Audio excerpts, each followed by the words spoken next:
Hello aspirants, welcome to daily news analysis of The Hindu. Today the date is 6th November, so let's get started.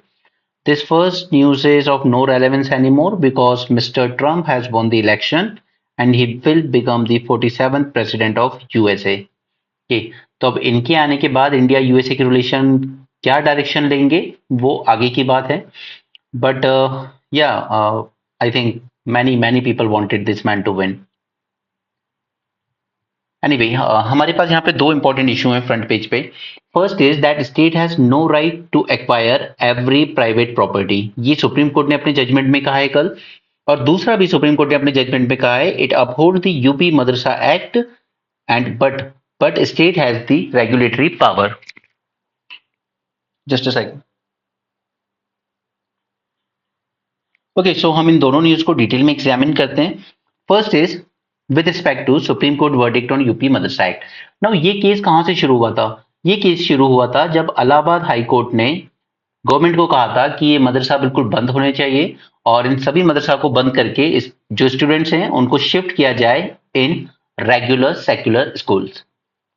Okay, फिर उसके बाद ये matter वापस से गया supreme court में और सुप्रीम कोर्ट ने यहाँ पे अपना वर्डिक्ट दिया है कि ये जो मदरसा एक्ट है it is absolutely constitutionally valid और ये हमारे सेक्युलरिज्म को वायलेट नहीं करता है. But at the same time state government के पास पूरी पावर है इसको रेगुलेट करने की. अब यहाँ पे दो वर्ड्स देख लीजिए. वन इज कामिल that is undergraduate studies and another one is फाजिल that is postgraduate studies. Okay, चलिए इस एक्ट के बैकग्राउंड पे आते हैं पहले. तो Uttar Pradesh board of madrasa education act 2004 में आया था. It was enacted to regulate the madrasa in the state और उसमें एम क्या था रेगुलेशन में कि स्टैंडर्डाइज करना है यहाँ पे एजुकेशन को. दैट मीन्स कि आपका टीचर स्टूडेंट्स का रेशियो कितना होना चाहिए, इनके रिक्रूटमेंट के लिए क्वालिफिकेशंस क्या होंगे. ओके, और इस तरीके की आपका सिलेबस क्या होगा, आपका करिकुलम क्या होगा, बुक्स वगैरह एंड ऑल दोज थिंग्स. ये सभी चीजों में एक स्टैंडर्ड मेंटेन करने के लिए ये एक्ट इनेक्ट किया गया था. It defined madrasa education to include subjects such as Arabic, Urdu, Persian, Islamic studies, and philosophy. In March 24, Allahabad High Court declared the act unconstitutional, asserting that it violated the principle of secularism and Article 14, that is equality, Article 19, six freedoms, article 21 right to life and 21A right to education. ठीक है, ये हमारे secularism के against जाता है and ये इन सभी fundamental rights को वायलेट करता है. इस बेसिस पर इलाहाबाद हाई कोर्ट ने इसे अनकॉन्स्टिट्यूशनल डिक्लेयर कर दिया था and it directed the state government to integrate the madrasa students into the formal schooling system. तब ये चैलेंज किया गया फिर जाकर इलाहाबाद हाई कोर्ट का जजमेंट सुप्रीम कोर्ट के सामने. और यहां पर सुप्रीम कोर्ट ने जो अपना जजमेंट दिया है कल उसमें से चार इंपॉर्टेंट टेक अवेज हैं जो हमें फोकस करना चाहिए. First is the constitutional validity. Supreme court affirm the act aligns with the state's duty to ensure educational standards in madrasa, thereby supporting the educational rights of minority communities. Okay, so that means constitutionally बिल्कुल valid है but at the same time state के पास ये अधिकार भी है और ये duty भी है उसकी ताकि वो एजुकेशन स्टैंडर्ड सेट करेगा इन मदरसा के लिए. आप ये क्लेम नहीं कर सकते कि हम आपसे कोई फंडिंग नहीं ले रहे हैं स्टेट से तो आप हमारे काम में इंटरफेयर मत कीजिए. बिल्कुल इंटरफेयर किया जाएगा कुछ एक पर्टिकुलर स्टैंडर्ड सेट करने के लिए. Second is secularism. Court clarified that the inclusion of religious education within a legislative framework does not inherently violate the principle of secularism. Okay, because कुछ लोगों का क्लेम था कि जो हमारा राइट टू एजुकेशन एक्ट है उसको ये वायलेट कर रहा है क्योंकि यहाँ पर आप एक तरीके से रिलीजियस एजुकेशन दे रहे हो. ठीक, तो सुप्रीम कोर्ट का कहना है कि नहीं ऐसा कुछ नहीं है. ठीक है, इट डज नॉट इम्पिंज जब तक कि ये दूसरों के अधिकार पे कोई प्रॉब्लम क्रिएट ना करे या फिर पब्लिक ऑर्डर को डिस्टर्ब ना करे. ओके, तब तक कोई दिक्कत नहीं है. Next is regulation of higher education. अब यहाँ पे जो मैंने आपको ऊपर दो टर्म बताए कामिल एंड फाजिल उन्हीं के रिस्पेक्ट में कहा है कि यहां पर हम हायर एजुकेशन की जब बात आएगी तो इस प्रोविजन को हमने स्ट्रक डाउन किया है. ओके, दैट मीन्स आप यहाँ पे अंडर ग्रेजुएट या पोस्ट ग्रेजुएट प्रोग्राम्स रन नहीं कर सकते क्योंकि वो अल्टीमेटली यूजीसी जो एक्ट है यूनिवर्सिटी ग्रांट कमीशन उसके एक्ट को वायलेट करता है. ओके, सो यहां पे इन्होंने कहा है कि हायर एजुकेशन की जब बात आएगी तो these madrasas has to comply with the national standards. And fourth one is minority right.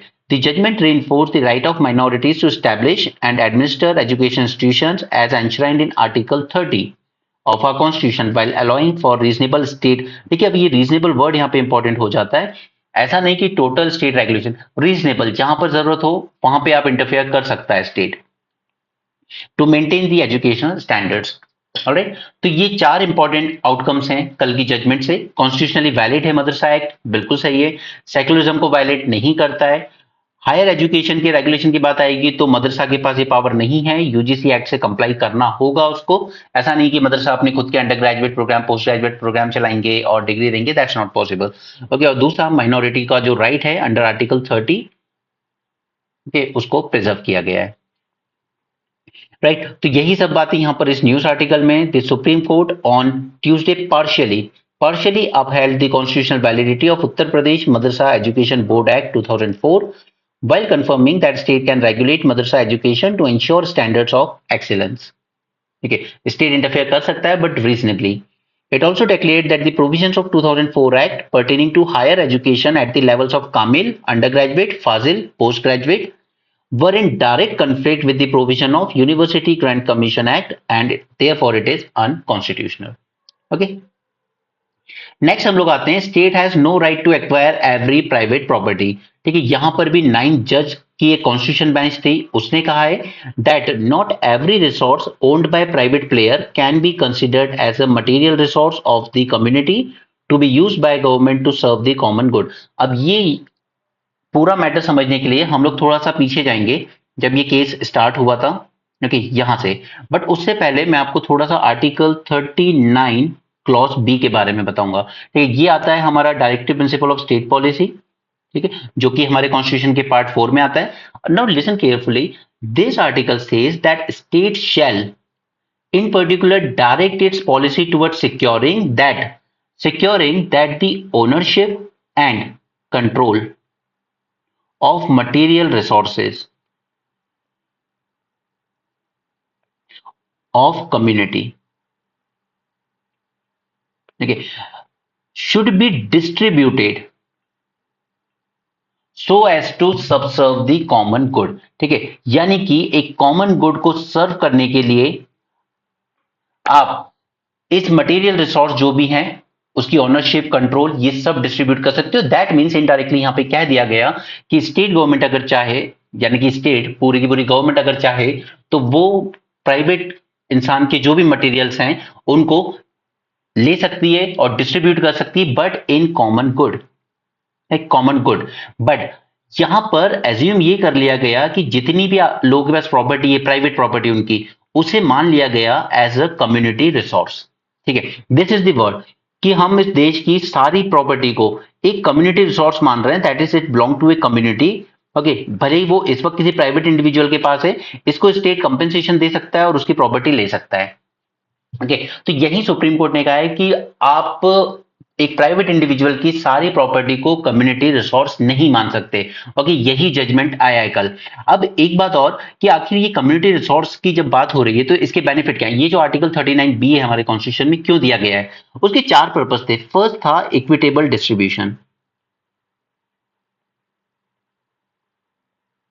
ठीक है, क्योंकि ये स्टेट को डायरेक्शन दे रहा है, article 39 clause B, it is directing the state ताकि आप इंश्योर करें कि material resources such as land, okay, it is distributed in such a manner कि ये ओवरऑल वेलफेयर अपनी सोसाइटी का उसको प्रमोट करे, rather than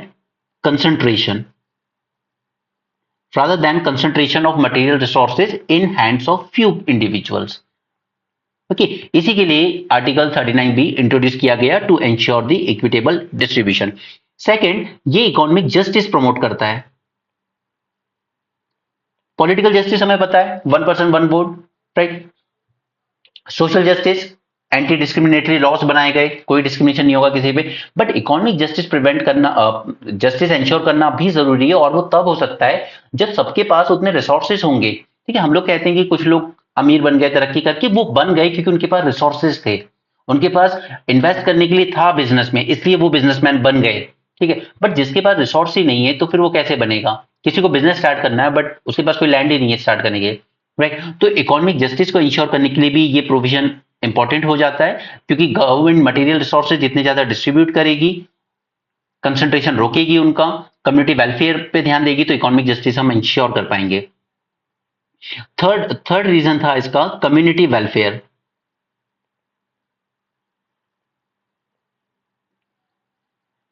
right, individual profit की बात नहीं होगी यहां पर, कम्युनिटी वेलफेयर के लिए गवर्नमेंट आपका लैंड ले सकती है। आपका जो भी प्राइवेट लैंड है वो एक कम्युनिटी वेलफेयर के लिए लिया जा सकता है, जैसे कि हाईवे बनाना है, ठीक है, क्योंकि वो सबको बिलोंग करेगा। और क्योंकि ये डीपीएसपी है तो ये है नॉन जस्टिसिएबल। अगर गवर्नमेंट इस तरह की चीजें नहीं भी करती है तो कोई गरीब आदमी जाके ये नहीं कह सकता कि हमारे विलेज में किसी के पास 100 एकड़ है, हमारे पास तो एक भी नहीं है। डजंट मैटर, ठीक है, डीपीएसपी है, जस्टिसेबल नहीं है, इस पे आप केस नहीं कर सकते।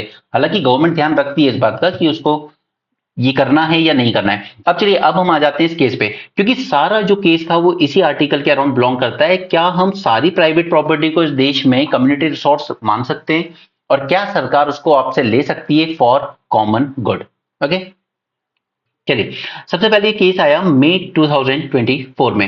Here supreme court rule that state can not acquire private property without following due procedure, even even if the compensation is provided. Government ये नहीं कह सकती कि हमने कंपेंसेशन दे रहे हैं ना तो लेने दीजिए, आप प्रॉपर एक प्रोसीजर फॉलो कीजिए पहले, ठीक है, एक प्रॉपर प्रोसीजर फॉलो करना होगा। इट्स नॉट लाइक कि ये लो पैसे और दे दो अपनी प्रॉपर्टी, नो।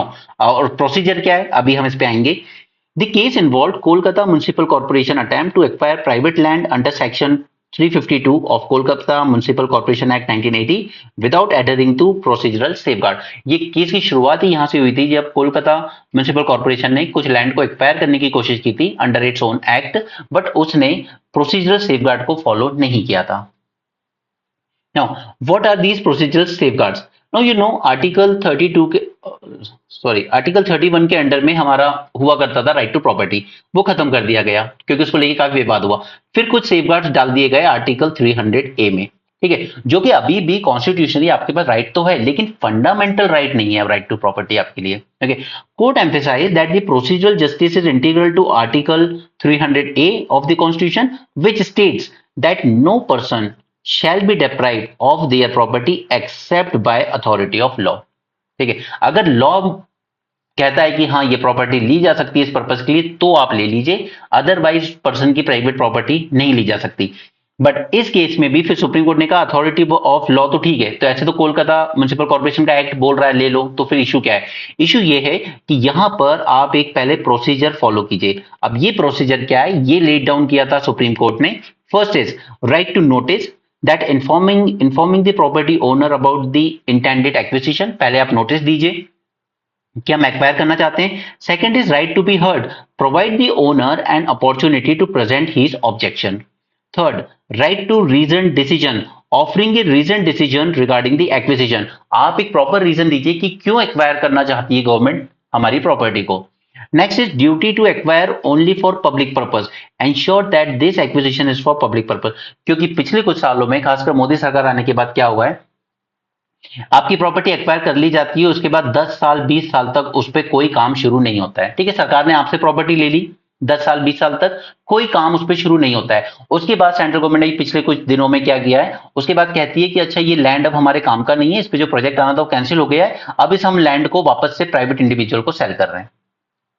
राइट, तो ये एक तरह का फ्रॉड हो जाता है। सपोज आपने फार्मर से ली थी 20 साल पहले कोई जमीन फॉर वॉट एवर रेट आपने जो भी ली, ठीक है, बट आपने किसके लिए लिया था, आपने कहा था कि हम पब्लिक पर्पज के लिए इसको यूज करना चाहते हैं, बट आपने कुछ नहीं किया। सपोज वहां गवर्नमेंट कंपनी लगाना चाहती थी, कोई फैक्ट्री लगाना चाहती थी, बट उन्होंने नहीं लगाया। 20 साल तक लैंड इसी तरीके से गवर्नमेंट के पास पड़ा रहा। अब गवर्नमेंट कह रही है कि ये हम प्राइवेट कंपनीज को दे देंगे, यहां पर प्राइवेट प्रोजेक्ट्स आएंगे। ठीक है, तो ये एक फ्रॉड होता है जनता के साथ। अगर आपने पब्लिक पर्पस के लिए लिया है तो पब्लिक पर्पस के लिए यूज कीजिए, अदरवाइज इस लैंड को आप वापस रिटर्न कर दीजिए उन्हीं ओनर्स को जिनसे आपने लिया था। Okay, duty to acquire only for public purposes. Right to fair compensation, provide the fair compensation, जो कि है 2 times of the value of your land in urban areas and 4 times the value of land in rural areas. Right to efficient process, conduct the acquisition process efficiently within a reasonable time frame, and right to conclusion, ensuring the proceedings lead to conclusive and resulting in transfer of property ownership। तो ये 7 procedural safeguards आपके लिए लगाए गए ताकि state आपको डेप्राइव ना कर सके आपकी प्रॉपर्टी से, जस्ट कि ये लीजिए कंपेंसेशन और दे दीजिए। No, you follow all these process. Implication: the ruling reinforces the protection of private property rights and mandate that any state acquisition must be strictly adhered to procedural requirements, thereby preventing arbitrary deprivation of property। ठीक है, ये सब चीजें कब हुई आपकी? मई 2024 में। अब हम आते हैं कल के जजमेंट पर। कल क्या हुआ है? A nine-judge bench of Supreme Court addressed whether private properties can be considered as material resource. Now, this is the main point: material resource of the community। क्या हम सारी प्राइवेट प्रॉपर्टी को मटेरियल रिसोर्स मान सकते हैं community का under article 39B, और उसको डिस्ट्रीब्यूट कर सकती है गवर्नमेंट, एक्वायर कर सकती है? ओके, इसी पॉइंट को एग्जामिन किया गया। Consequently to be taken over by state authorities for distribution to serve the common good. ठीक है, ये आर्टिकल 39B जो है, इसी को लेकर ये पूरा इशू था। अब यहाँ पे जो मेजोरिटी वर्डिक्ट आई है 7-2 से, it rule that not all privately owned properties qualify as community resource that state can take over for the common good। So no matter कि आप मुझे कितना कंपेंसेशन प्रोवाइड कर रहे हैं, बट आप जबरदस्ती एक्वायर नहीं कर सकते। हाँ, if I am myself willing to sell it, that's fine. ठीक है, बट आप ये नहीं कह सकते कि यहाँ पे गवर्नमेंट कोई प्रोजेक्ट लाना चाहती है, ठीक है, तो आपकी प्राइवेट प्रॉपर्टी हमें एक्वायर करनी है, आप कंपेंसेशन लीजिए और जाइए। ठीक है, नो, अगर मैं नहीं सेल करना चाहता तो नहीं करना चाहता। यही सुप्रीम कोर्ट ने कहा है कि not all private property qualify as community resource. तो अपना जो इसका जजमेंट था, पहले इसने ओवर रूल किया उसको, the verdict overturned a 1978 ruling that allowed states to claim private properties under the guise of serving the common good. Clarification दे दिया गया है इस पे proper, that while the state has authority to regulate resources to subserve the common good, this power does not extend to indiscriminately taking over the private properties without due process। जो ऊपर से 7 safeguards लगाए गए हैं उसको follow कीजिए आप, और उसके बाद आप टेक ओवर कर सकते हैं प्रॉपर्टी को। Okay, so this decision delineates the boundaries of state power concerning the private property, ensuring that individual property rights are not overridden without proper justification and adherence to legal procedure। Okay, so ये front page पे हमारे पास दो important news थी जो हमने cover कर ली। चलिए आगे चलते हैं। ये वही है, मदरसा एक्ट पे जो डिसीजन आया उसको वेलकम किया है मुस्लिम बॉडीज ने। Okay, stop abuse of patent monopolies in rare disease. अब अगर आपने मेरे साथ प्रीलिम्स रिवीजन सीरीज ज्वाइन की होगी तो मैंने वहां पे आपके साथ रेयर डिजीज की भी बात की थी, और साथ में मैंने आपके साथ बात की थी ऑर्फन ड्रग्स की। देखिए, रेयर डिजीज वो डिजीज हैं जो कहीं 4 लाख लोगों में से किसी एक को होता है। अब ये मान लीजिए कि आप पूरे इंडिया में या पूरे वर्ल्ड में भी बहुत सिलेक्टेड फ्यू इंडिविजुअल्स होंगे जिनको ऐसी डिजीज होगी, राइट, रेयर टाइप की। तो जब इतने कम इंडिविजुअल्स हैं तो ऑब्वियसली बात है कि एक कंपनी जो बहुत सारा रिसर्च एंड डेवलपमेंट करके ऐसे डिजीज के लिए वैक्सीन बना लेती है, लेकिन उस वैक्सीन के लिए इतना बड़ा तो मार्केट ही नहीं है। It's not like normal fever कि लगभग हर इंसान को होता है, ये बहुत रेयर लोगों को हो रही है। तो क्या कोई कंपनी इसमें इन्वेस्ट करेगी? ठीक है, और अगर करेगी तो फिर वो अपनी प्राइस कितनी रखेगी दवाई की, राइट? तो यहां पर यही कहा गया है एक्टिविस्ट के द्वारा कि कुछ कंपनीज जिन्होंने पेटेंट लिया हुआ है, जिनके पास मोनोपोली है खासकर रेयर डिजीज को लेकर, वो लोग बहुत ज्यादा एक्स्ट्रा चार्ज कर रहे हैं इसके लिए। ठीक है, वो हमेशा कुछ ना कुछ फॉर्मूला चेंज करके ये कोशिश करते हैं कि इसका जेनेरिक वर्जन ना आ पाए। उसी तरह से एक दवाई का नाम है रिस्डाइप्लाम। ये यहाँ पे जो कंपनी है रॉश, ये कोशिश कर रही है कि यहाँ पर इसका जेनेरिक वर्जन ना बन पाए, राइट। इसमें आप अगर प्राइस डिफरेंस देखेंगे तो यहाँ पे लोग एक बॉटल सेल करते हैं 6 लाख रुपीज की, जबकि एक्टिविस्ट का कहना है कि इसकी जो प्रोडक्शन कॉस्ट आती है वो आती है सिर्फ 3,000 रुपए की, और ये लोग 6 लाख रुपए का बेच रहे हैं। बट उनका ये कहना है कि इसमें हम लोग काफी सारा रिसर्च एंड डेवलपमेंट भी लगाते हैं, ठीक है, उसके बाद इसमें इकोनॉमी ऑफ स्केल भी नहीं होती क्योंकि नंबर ऑफ पेशेंट्स बहुत कम होते हैं। ठीक है, तो मुझे आपको यहाँ पे आपके साथ यहाँ पे 2-3 पॉइंट डिस्कस करने हैं अबाउट दी ऑर्फन ड्रग्स। चलिए ऑर्फन ड्रग्स की बात करते हैं, होते क्या हैं ये। First, these are pharmaceutical agents developed specifically to treat the rare disease. इन्हीं रेयर डिजीज को हम ऑर्फन डिजीज भी कहते हैं, ओके, इसलिए उनकी ड्रग्स जो उनके लिए यूज होती है उसको ऑर्फन ड्रग्स कहा जाता है। These disease, though affecting only a small portion of population, it lead to life-threatening or chronically debilitating conditions. Now the definition of orphan drugs very depending on regulatory framework. अलग अलग countries में अलग अलग regulatory framework होगा, तो ये इसकी कोई एक यूनिफॉर्म डेफिनेशन नहीं है इसकी। Okay, there is no formal prevalence based definition in India. To 2021 की जो हमारी पॉलिसी आई थी उसमें आउटलाइन किया गया था एक framework for diagnosing and treating the rare disease with low prevalence threshold expected. इन्हें कैटेगराइज किया जाता है अलग अलग कैटेगरी में, बट किस बेसिस पर? It depends on the type of disease, जिस जिस बीमारी का वो ट्रीटमेंट करने की कोशिश कर रहे हैं। ओके, सो ये ऑर्फन ड्रग्स अपने आप में क्लासिफाई नहीं की जा सकती हैं, बट बेस्ड ऑन कि किस डिजीज के लिए यूज हो रही है हम ये क्लासिफिकेशन करते हैं। Disease such as genetic disorder, rare cancer, metabolic disorder, autoimmune condition, they frequently fall under the orphan disease categories. Genetic disorders include conditions like cystic fibrosis, Duchenne muscular dystrophy, rare cancers like neuroblastoma, gliomas. They also qualify for orphan drug development. Metabolic disorders such as Gaucher disease, या Fabry disease, and autoimmune disease like systemic sclerosis often also benefit the orphan drugs. Now, अब criteria क्या होगा for a drug to receive orphan drug designation? अब इसको orphan drug कह दिया जाए तो इससे क्या होगा, बस गवर्नमेंट की तरफ से आपको कुछ इंसेंटिव्स मिल जाते हैं, बस इतना बेनिफिट होता है। ठीक है, तो इसका क्राइटेरिया की अगर हम बात करें तो वो वेरी करता है हर कंट्रीज के according. Typically the disease in question must have a low prevalence and the condition must lack the approved treatment, or the orphan drug must provide significant benefits over the current treatment option. अब अगर मैं कोई दवाई बना रहा हूं और मैं क्लेम कर रहा हूं कि आप इसको ऑर्फन ड्रग का स्टेटस दे दीजिए, तो मुझे ये प्रूव करना होगा कि जिस बीमारी का इलाज ये ड्रग्स कर रही है वो बीमारी बहुत ही लो प्रेवलेंट है। दूसरा, इस बीमारी के लिए कोई भी अप्रूव ट्रीटमेंट नहीं है।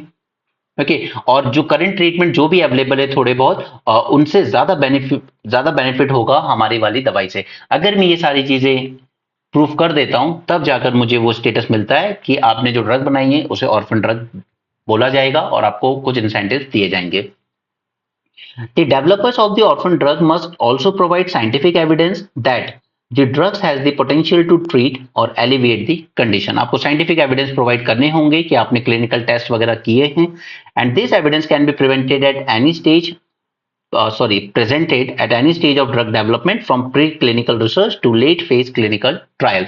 And once designated, orphan drugs receive several incentives to encourage their development, including market exclusivity, that means कि इस मार्केट में रेयर डिजीज के लिए सिर्फ यही ड्रग होगी। टैक्स क्रेडिट, जो भी रिसर्च एंड डेवलपमेंट में मैंने खर्चा किया उसके लिए, and fee waiver for regulatory application. Okay, so ये और बाकी इन पे हमने बहुत सारी बातें की अपने रिवीजन मॉड्यूल में। अभी तक हम लोग 6 लेक्चर कर चुके हैं एनवायरमेंट मॉड्यूल के अंडर में, 2 कर चुके हैं साइंस टेक के अंडर में, और 1 हमने किया है हिस्ट्री के अंडर में। ओके, ये सब प्रीलिम्स रिवीजन सीरीज में चल रहा है, वहां पे ये सारी बातें हो चुकी है। इसलिए ये चीजें बार बार न्यूज़पेपर में आती रहती है तो हम लोग उसको पहले ही अलग से कवर कर लेते हैं ताकि आपका डे टू डे टाइम ना हो खराब। बाकी आप में से काफी सारे उसमें एनरोल नहीं है, इसलिए मैंने आपके साथ ऑर्फन ड्रग्स दोबारा डिस्कस किया। Not do one thing please, कि ये जो डिजीज के नाम है ना, इनसे एक बार फैमिलियर जरूर रहना, क्योंकि अगर इस तरीके का एमसीक्यू आया तो आइडेंटिफाई करना ईजी इसलिए होगा कि आंसर सामने ही होता है, सिर्फ पहचानना होता है। ठीक है, तो ये डिजीज के नाम एक बार याद रख लीजिएगा।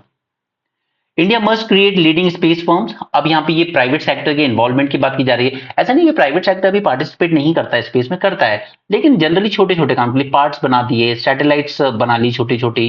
ठीक है, इस तरीके से काम करता है। अब स्पेस एक्स टाइप का काम नहीं करता अभी, ठीक है, प्राइवेट सेक्टर। तो इसी के लिए काफी सारे रिफॉर्म्स लिए गए जो मैं आपके साथ ऑलरेडी डिस्कस कर चुका हूं। स्पेस सेक्टर को एनएसआईएल बनाया गया, इन स्पेस बनाया गया, एफडीआई ओपन कर दी गई पूरी तरीके से।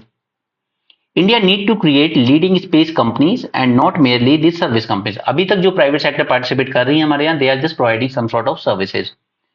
India to raise its contribution to the global space economy from current 2% to 10%, significant government support would be required. अभी हमारा ओवरऑल स्पेस इकोनॉमी में जो शेयर है वो जस्ट 2% है, जिसे हमें बढ़ा के 10% तक ले जाना है। ओके, मैं ये चीजें दोबारा डिस्कस नहीं कर रहा हूँ बिकॉज हम कई बार कर चुके हैं इसको न्यूज़पेपर में।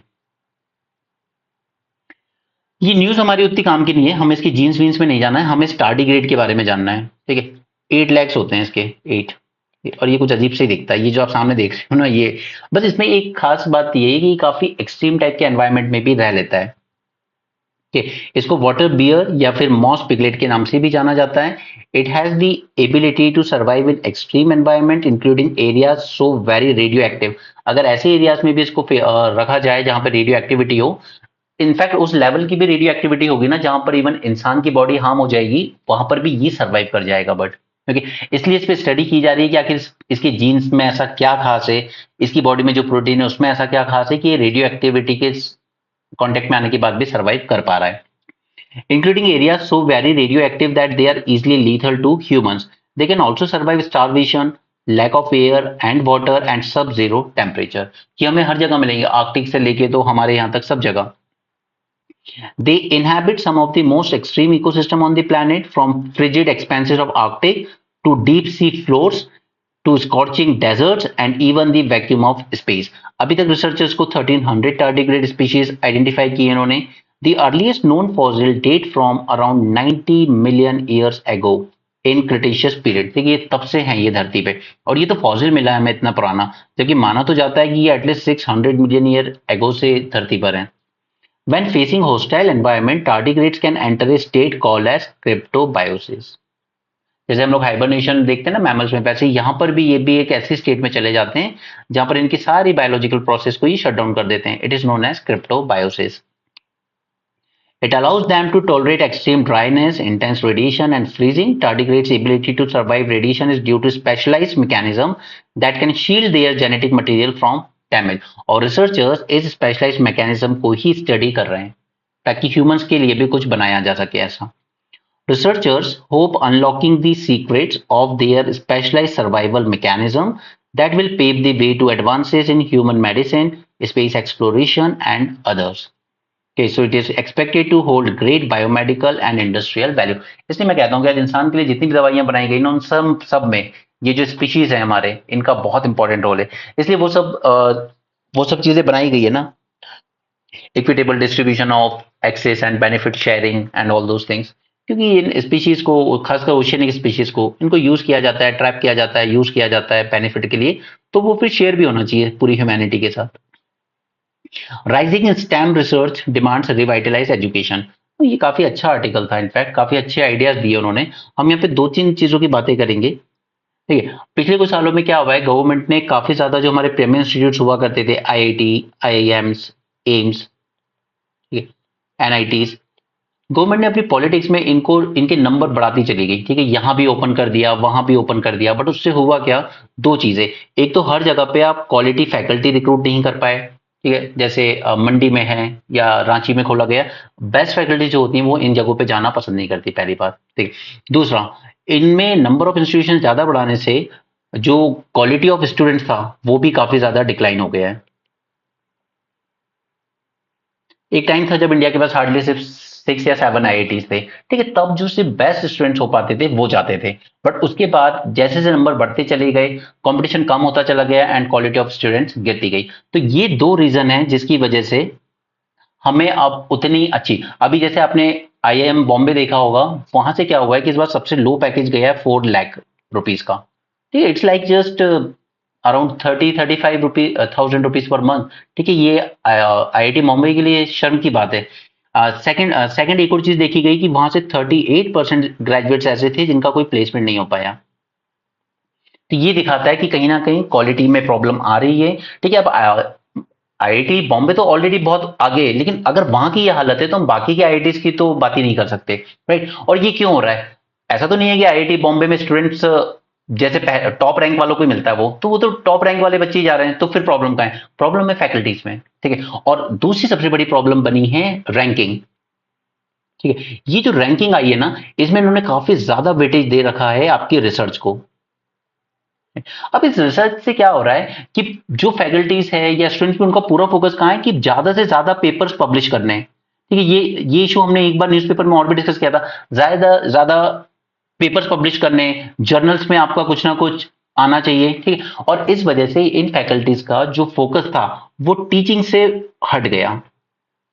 इनफैक्ट जो डायरेक्टर्स भी हैं वहां के, वो भी फैकल्टीज को ये फोर्स करते हैं कि आप रिसर्च पे ज्यादा फोकस कीजिए, नंबर ऑफ पेपर्स पब्लिश कीजिए, नंबर ऑफ जर्नल्स में आपका आना चाहिए, ठीक है। उनका टाइम और फोकस टीचिंग से हट जाता है, और फिर टीचिंग जब हट जाता है तो अल्टीमेटली सबसे ज्यादा हार्म किसको होता है? स्टूडेंट्स को, राइट। अच्छी टीचिंग नहीं मिली तो वो अच्छे रिसर्चर भी नहीं बन पाएंगे, और इस वजह से क्या हो रहा है कि ओवरऑल दोनों चीजें फिर एक साइकिल बन जाती है, क्योंकि यहां पर टीचिंग पे कम ध्यान देने की वजह से स्टूडेंट की क्वालिटी गिर गई, फिर यही स्टूडेंट आगे चल के रिसर्चर नहीं बन पाएगा, तो रिसर्च में भी हमारी परफॉर्मेंस क्या हो जाएगी? पुअर। तो यहां पर इन्होंने एक बहुत अच्छा सजेशन किया है कि हमें इसको बाइफरकेट कर देना चाहिए, टीचिंग अलग करो, ठीक है, और रिसर्च अलग करो, राइट। ताकि जो एक फैकल्टी टीचिंग वाली फैकल्टी होगी वो उस पर ध्यान देगी, और जिस फैकल्टी का इंटरेस्ट रिसर्च में है वो उस पर ध्यान देगा।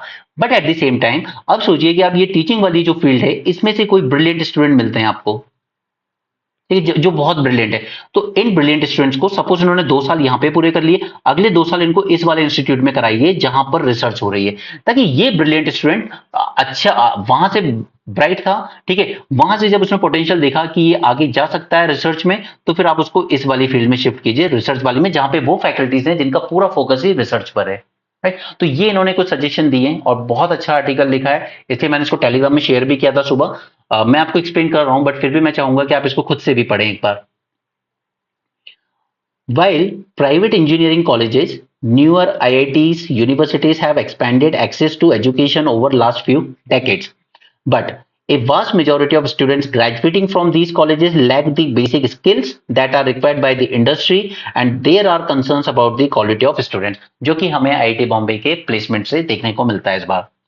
Across various sectors, there is a struggle to find students who are skilled. There are faculty shortages, क्योंकि नंबर ऑफ इंस्टीट्यूशंस तो हम बढ़ाते चले गए, बट उतनी बेस्ट क्वालिटी की फैकल्टीज नहीं मिल पाई हमें। Large sum of money announce for initiative such as quantum computing, cyber security, artificial intelligence, government ने सब लॉन्च कर रखा है, national quantum mission, national artificial intelligence mission, ठीक है, they could go underutilise in the absence of qualified talent. और ये हर साल हो रहा है कि गवर्नमेंट रिसर्च एंड डेवलपमेंट पे जितना फंड एलोकेट करती है वो पूरा यूज नहीं हो रहा है नीचे, वो अंडर यूटिलाइज रह जाता है, और उसका सबसे बड़ा रीजन है because there is absence of qualified talent. हमें उतना वो टैलेंट मिलता ही नहीं है जो इस इन फील्ड में रिसर्च कर सके, और ये फंड वापस से गवर्नमेंट के पास ही चला जाता है। Okay, so this is one reason जो आपको अपने आंसर में लिखना चाहिए कि रिसर्च एंड डेवलपमेंट के लिए जो फंड दिया जाता है वो भी पूरी तरीके से यूज क्यों नहीं हो पाता है? नहीं हो पाता है because of absence of qualified talent, right. Next is quality of training is an issue. The root cause lies in the quality of training in teaching institutions. Just a second. Okay, क्योंकि यहां पर जो teachers हैं उनको pressurise किया जाता है कि आप ज्यादा से ज्यादा पेपर पब्लिश कीजिए, हमें और ज्यादा पेटेंट चाहिए अपनी यूनिवर्सिटी में ताकि हमारी रैंकिंग इंप्रूव हो, ठीक है, to maintain their ranking. This result in poor quality graduates with a domino effect on industry standards, research output and faculty quality। क्योंकि ये फैकल्टी अब टीचिंग पे ध्यान नहीं दे रही है तो उसका एक डोमिनो इफेक्ट देखने को मिलेगा कि अल्टीमेटली वो स्टूडेंट अच्छा नहीं पढ़ पाया, वो इंडस्ट्री में जब जाएगा तो इंडस्ट्री की जो रिक्वायरमेंट है, जो स्टैंडर्ड्स है, उनको मीट नहीं कर पाएगा, और अगर वो रिसर्च में जाता है तो रिसर्च में भी उतना अच्छा आउटपुट नहीं मिल पाएगा, और अगर यही स्टूडेंट कल को फैकल्टी भी बन जाता है तो फैकल्टी की भी क्वालिटी उतनी अच्छी नहीं होगी, राइट। वाइल आप स्किलिंग प्रोग्राम्स, आउटरीच इनिशिएटिव्स जैसे अलग अलग सेमिनार्स में, वर्कशॉप में भेजा जाता है, इंटर्नशिप किसी कंपनी के साथ कराई जाती है जैसे भी गवर्नमेंट लेके आई है, या online courses, they could address the problem to some extent, but even these efforts are not scalable enough to meet ever increasing demand for skilled professional.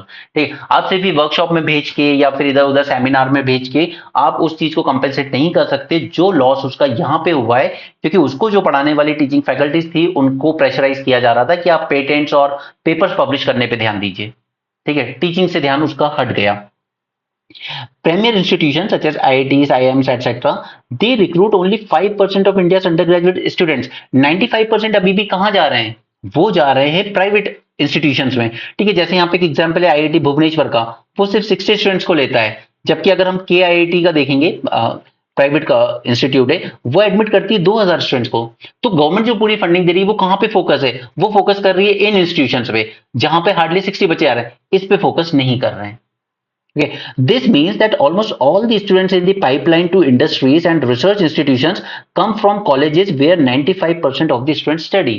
ठीक है, हम उन 5% पे फंडिंग वगैरह पे ध्यान दे रहे हैं, आईआईटीज आईआईएम्स पे, बट सच्चाई ये है कि 95% जो वर्कफोर्स इंडस्ट्री में आ रही है उन कॉलेजेस की क्वालिटी पे हम ध्यान नहीं दे पा रहे हैं। Okay, so the proposal is to aim to strengthen this pipeline. ये जो 95% वाली जो पाइपलाइन है इसको स्ट्रेंथन करने की जरूरत है, इन प्राइवेट इंस्टीट्यूशंस को स्ट्रेंथन करने की जरूरत है, और उसके लिए जरूरत पड़ेगी एक greater collaboration between research institutions and teaching institution. ठीक है, टीचिंग इंस्टीट्यूशन और रिसर्च इंस्टीट्यूशन इन दोनों के बीच में जब एक बेटर कोलैबोरेशन होगा तब जाकर अच्छा आउटपुट आएगा। To make this distinction clear, institutions with large undergraduate programs will be referred to as teaching institutions, and those focused on research should be addressed as research institution even though they engage in both teaching and research। यानी कि अगर हम अपने IITs को सिर्फ research institution मान लें और बाकी की जो दूसरी सेंट्रल यूनिवर्सिटीज हैं या हमारी प्राइवेट यूनिवर्सिटीज है उनको टीचिंग इंस्टीट्यूशन मान लें, ठीक है, तो तब जाकर ये डिस्टिंक्शन अगर होगा, हालांकि आईआईटी में टीचिंग और रिसर्च दोनों की जाती है, ठीक है, बट अगर उसका मेन फोकस रिसर्च पे रहेगा और टीचिंग दूसरे इंस्टीट्यूशन में हो रही है, फिर बाद में जो उधर ब्रिलियंट बच्चे होंगे उनको रिसर्च की तरफ लाया जा सकता है, और या फिर इन दोनों के बीच में कोलैबोरेशन कराया जा सकता है, टीचिंग इंस्टीट्यूशन और रिसर्च इंस्टीट्यूशन के बीच में। ठीक है, नेक्स्ट, सबसे पहले हमें जो करने की जरूरत है वो है to stop this ranking. Stop ranking teaching institutions and their faculty members based on heavily on research output. ठीक है, इस पे बेस ये रैंकिंग नहीं होनी चाहिए, क्योंकि हमें पता है हमारे यहाँ की जो रियलिटी है, there is lack of robust research environment in many teaching institutions. This emphasis on research output encourage participation in predatory conferences and publication. और मैंने आपके साथ जब पहले एक बार डिस्कस किया था इस तरह का आर्टिकल, मैंने आपको कहा था कि एक फैकल्टी थी, उन्होंने साल में 350 से ज्यादा पेपर पब्लिश कर डाले, कुछ नहीं था वो पेपर, ठीक है, बाहर से परचेज किए, खरीदे, अपने नाम से पब्लिश करवा दिए मैगजीन्स में। ये पॉसिबल नहीं है कि आप एक साल में 350 रिसर्च पेपर पब्लिश कर सको, आपने टाइम दिया कब फिर रिसर्च को। As a result, limited resources are diverted from improving pedagogy, यानी कि teaching and other things. They are diverted from pedagogy to producing low quality research, जो किसी काम की नहीं आती है, किसी इंडस्ट्री के काम नहीं आएगी। ठीक है, further degrading students' learning outcome.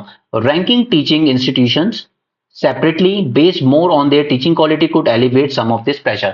आपको रैंकिंग बनानी है तो टीचिंग इंस्टीट्यूशंस की अलग रैंकिंग बना दीजिए ताकि वो टीचिंग पर ही फोकस करे, और रिसर्च वाले इंस्टीट्यूशंस की अलग रैंकिंग बना दीजिए। अगर आप एक कंबाइंड रैंकिंग रखोगे तो फिर सबका ये रहेगा कि किस इंडिकेटर को ज्यादा वेटेज मिला है। अगर रिसर्च वाले इंडिकेटर को ज्यादा वेटेज है तो वो फिर अपने फैकल्टीज को रिसर्च पे ही फोकस करने को कहेंगे और टीचिंग से ध्यान हटेगा।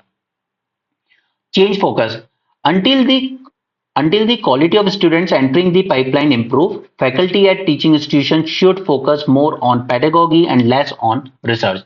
बच्चों को ट्रेन करने पे ज्यादा ध्यान देना चाहिए यहाँ पर। While this may reduce research output in short term में रिसर्च पे आपका आउटपुट कम जरूर होगा, but ultimately it will significantly enhance the quality of education and research in the long term. लेकिन आप आज जिन बच्चों को पढ़ा रहे हो यही आगे चल के क्वालिटी रिसर्च प्रोड्यूस करेंगे, तो लॉन्ग टर्म में इसका बेनिफिट जरूर मिलेगा। Teaching institutions should lay greater emphasis on faculty development programs, mentorship, teachers evaluation, and newer courses online and offline. Collaboration with research institutions on teaching method and pedagogy should be strongly encouraged.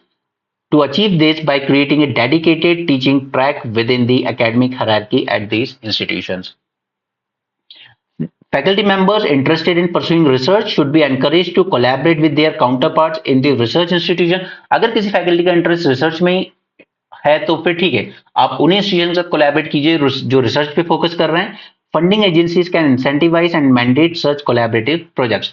अब इसके लिए जो हमारा अनुसंधान national research foundation बनाया गया है NRF, उसने लॉन्च किया है partnership for accelerated innovation and research programme that already calls for such initiatives. But इस आइडिया को सक्सीड होने के लिए it is important that the faculty promotion criteria and teaching institution are based on pedagogical skill assessed through the appropriate metric. अब उसके जरूरी है कि फैकल्टी से जो प्रमोशन होते हैं with in university, it should be based on कि आपकी टीचिंग स्किल्स कैसी है, not on should be based on कि आपने कितने पेपर पब्लिश किए हैं, आपने रिसर्च कितनी की है। This can be incentivized through state and central government funding to establish center of excellence in pedagogy. Okay, teaching में हमें सेंटर ऑफ एक्सीलेंस बनाने की जरूरत है। जॉइंट एग्रीमेंट एक्सप्लोर किए जा सकते हैं। For example we can establish a joint degree agreement with teaching institution. जो मैंने आपको कहा 2 साल बच्चा इसमें पढ़ लिया, 2 साल वहां पे करेगा, ताकि एक उसको जो डिग्री मिलेगी वो मिलेगी जॉइंट, कि ये दोनों इंस्टीट्यूशंस का पार्ट रहा है। For instance top performing students at teaching institutions could spend their final 2 years in the research institution receiving a hyphenated degree. Okay, जिसमें दोनों इंस्टीट्यूशंस के साइन होंगे. To make this feasible, curricula at the teaching institution must be aligned with those of research institution in content and pedagogy. पहले तो दोनों institutions जो हैं उनका curriculum align होना चाहिए ताकि बच्चा एक जगह से जब दूसरी जगह शिफ्ट करे तो उसमें प्रॉब्लम ना आए. Second is resources must be allocated to support these partnership as they will help reverse the decline in the quality of teaching in undergraduate focused institutions. One research institution partnering with one teaching institution, ये किया जा सकता है. Okay, इसके 3 major benefits होंगे. First, it will improve the students quality in research institution. Second, it will enhance teaching and curricular quality in teaching institution. And third, revitalization of teaching institutions themselves. Okay, so a variation of this model are already exist on small scale. Similar student transfer program exists between community colleges and research institution in United States as well. तो हम वहां से सीख सकते हैं इस चीज को. Many Indian teaching institutions already have agreement with international universities also, जो अपने बच्चों को फर्दर रिसर्च के लिए इंटरनेशनल इंस्टीट्यूशन में भेजते हैं. These agreements would not only facilitate students' mobility but also promote faculty exchange between the two type of institutions. So it can produce two key outcomes. First, a much needed refocus on pedagogy that will raise the quality of undergraduate education, and an improvement in research output as a result of less pressure on the faculty. Okay, so you can conclude by saying that revitalizing country's teaching institution is critical to producing a larger, higher quality talent pool capable of driving innovative research and scientific discoveries. Okay, I know इसमें काफी lengthy था and काफी सारे important points थे, सो इसलिए मैंने इसको share किया था टेलीग्राम में. एक बार खुद से भी रीड कीजिएगा एंड देन पिक आउट कि आपको कौन से पॉइंट्स इसमें से चाहिए. ओके, आगे चलते हैं. ये कनाडा इंडिया इतना इशू मत करो, और वैसे भी ट्रम्प के आने के बाद आप देख लेना, अब कनाडा ठंडा पड़ जाएगा, काफी ठंडा पड़ जाएगा इनफैक्ट. आई टोल्ड यू ना कि जनता के पास उतने हाथ में पैसे नहीं छोड़े हैं गवर्नमेंट ने ड्यू टू हैवी टैक्सेशन. इसका रिजल्ट आप खुद यहाँ पे देख सकते हैं कि festive consumption growth half in 2024. Last year इसी फेस्टिवल के टाइम पर जो कंजम्पशन था वो ऑलमोस्ट हाफ हो चुका है, और ये 2022 से तो और ज्यादा नीचे आया था. ये तो गवर्नमेंट चाहे कितनी भी बकवास बातें कर ले, कितना भी क्लेम कर ले, ये अच्छा हो रहा है वो अच्छा हो रहा है, कुछ अच्छा नहीं हो रहा है. इस वक्त मार्केट बहुत ज्यादा बुरे दौर से गुजर रहा है अपने. इन्होंने पब्लिक को बिल्कुल हैंड टू माउथ रख के छोड़ दिया है, और इसलिए लोग स्पेशली महिलाएं 1,000-2,000 रुपए का सपोर्ट मिल रहा है, चलो किचन में मदद हो रही है, और वो उनका वोट बैंक बनती जा रही है. हर चुनाव में इसी तरह के अनाउंसमेंट हो रहे हैं. बट सच्चाई देखिए आप, यहाँ 2020 हम मान सकते हैं एक बार को कोविड का इंपैक्ट था, ठीक है, तो ये 19 से हमारा कंजम्पशन गिर के काफी नीचे आया. कोविड के बाद धीरे धीरे राइज हुआ, बट अब ये यहाँ पे 2022 से इतना नीचे गिरने का कोई रीजन नहीं है, एक्सेप्ट कि आपका टैक्सेशन लेवल बहुत ज्यादा हाई है. अभी आप हमारे यहाँ के जो कुछ न्यू स्टार्टअप्स हैं जो बहुत अच्छा कर रहे थे, उन सब ने अपने बेस शिफ्ट कर लिए. तो उनसे पूछा गया आखिर आप लोग क्यों दुबई और सिंगापुर जाते हो, वो कहते हैं यार वहां ना कोई इनकम टैक्स है, ठीक है, ना किसी अदर तरह के टैक्स हैं, तो हम क्यों ना जाएं. वहां पे जो ऑयल कंपनीज है उनसे लिया जाता है 55% टैक्स. क्यों? बिकॉज वहां पे माना जाता है कि ये ऑयल कंपनीज बहुत हैवी प्रॉफिट जनरेट करती हैं, तो इनकी जिम्मेदारी है कि आप यहाँ पे इस तरह से ज्यादा टैक्स पे करेंगे, हम लोगों पे इनकम टैक्स जैसी चीज नहीं लगाएंगे. अब उसका बेनिफिट ये होता है कि गवर्नमेंट वहां पे कोई इनकम टैक्स नहीं है, कॉर्पोरेशन टैक्स नहीं है, तो वहां पे ज्यादा से ज्यादा कंपनीज डेवलप होती हैं, और ये कंपनी जब डेवलप होती हैं तो जॉब्स क्रिएट करती हैं. जॉब्स क्रिएट होती हैं तो सामने वाले को इनकम टैक्स तो नहीं देना है, लेकिन अगर जॉब मिली किसी को तो उसके हाथ में पैसे आएंगे, it will generate more demand in their market. उसके बाद फिर वो एंटरटेनमेंट टैक्स लगाए, ये लगाए वो लगाए, वो हर चीज पे फिर उसको पैसा मिलता है. बट हमारी गवर्नमेंट बिल्कुल अलग जा रही है. हमारी गवर्नमेंट क्या कर रही है, जो बड़ी बड़ी कंपनीज हैं उनके टैक्सेस रिड्यूस कर रही हैं, और जो जनता है जो डिमांड जनरेट करती है असल मार्केट में उस पे टैक्सेस बढ़ा रही है. समवन निर्मला सीतारमन को किसी ने क्वेश्चन किया था एक कॉन्फ्रेंस में दैट मैडम मैंने 1.5 करोड़ का घर खरीदा, बट उसके बाद सारे तरह तरह के टैक्सेस लगाने के बाद मुझे ये 1.5 करोड़ का घर पड़ा 2.25 करोड़ का. 75 लाख रुपीस एक्स्ट्रा हो गए in the form of various taxes. और ये सवाल जब वो इंसान पूछ रहा है निर्मला सीतारमन से, तो उसके बाद वो हंसते हुए कहती हैं actually this person referred the government as a sleeping partner. तो निर्मला सीतारमन जी ने उसके बाद इस पॉइंट को, उसकी क्वेरी को एड्रेस करने की बजाय she just laughed and said that sleeping partner can't answer. Okay, so if that sort of stupid finance minister are out there, then public has to suffer. Okay ये Azerbaijan का है, actually हमारे काम का नहीं है। अजरबैजान ये काफी सारा oil and gas reserve hold करती है और प्रोडक्शन भी काफी ज्यादा करती है। तो यहाँ पे एक्टिविस्ट का कहना है कि हम लोग ऐसी जगह पर कॉन्फ्रेंस करने जा रहे हैं कॉप की जो कंट्री खुद ऑयल और गैस का प्रोडक्शन बढ़ा रही है रादर देन डिक्रीजिंग। ओके, तो ये सब फालतू की बातें हैं, इसमें हमारे काम का नहीं है। ये पहले सोवियत यूनियन का ही पार्ट था, उसके बाद वहां से लेकिन एक बात याद रखिएगा कि वर्ल्ड की यहाँ पे ऑयल डिपॉजिट की जब डिस्कवरी हुई थी मिड 19 सेंचुरी में, तब ये रशियन एम्पायर का पार्ट था। ठीक है, हम पहले की बात कर रहे हैं, रशियन एम्पायर का पार्ट था 1850s के around. This was the first place in the world that started commercial oil production. ठीक है, ये अरब कंट्रीज में नहीं हुआ था पहली बार प्रोडक्शन ऑयल का, यहां हुआ था अजरबैजान में। World first industrial onshore oil was drilled in Azerbaijan and also the first offshore one. अरे इसलिए ये काफी इंपॉर्टेंट है, हालांकि इसकी पूरी इकोनॉमी ऑयल पर ही डिपेंड है आज भी। नेक्स्ट इज यहाँ पे आप देख सकते हैं कि रशियन रॉकेट ने लॉन्च की है ईरानियन सैटेलाइट। दैट मीन्स कि आप रशिया का स्पेस कॉपरेशन देख सकते हैं। दूसरा, इसने मदद की है ड्रोन में ईरान ने रशिया की, और रशिया ने रिवर्स में मदद की है ईरान की इन प्रोवाइडिंग दैम मिसाइल्स। तो आप कोलैबोरेशन के स्कोप देख सकते हैं ईरान और रशिया में, space, drones, that is military technologies and missiles, इनमें कोलैबोरेशन आप इसका। Next is USA write off $1 billion debt owed to Somalia. अब ये डेट राइट ऑफ से रिलेटेड एक और चीज थी जो मैंने आपके साथ प्रीलिम्स रिवीजन सीरीज में तो डिस्कस की ऑलरेडी एनवायरमेंट के मॉड्यूल में, बट ये मैंने न्यूज में भी आपके साथ डिस्कस किया था कुछ टाइम पहले। That is debt to nature swap.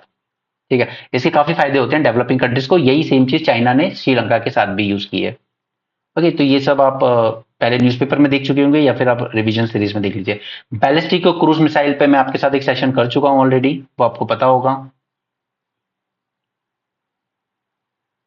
Okay, that's it for this session. Thanks for joining, have a great day and keep learning.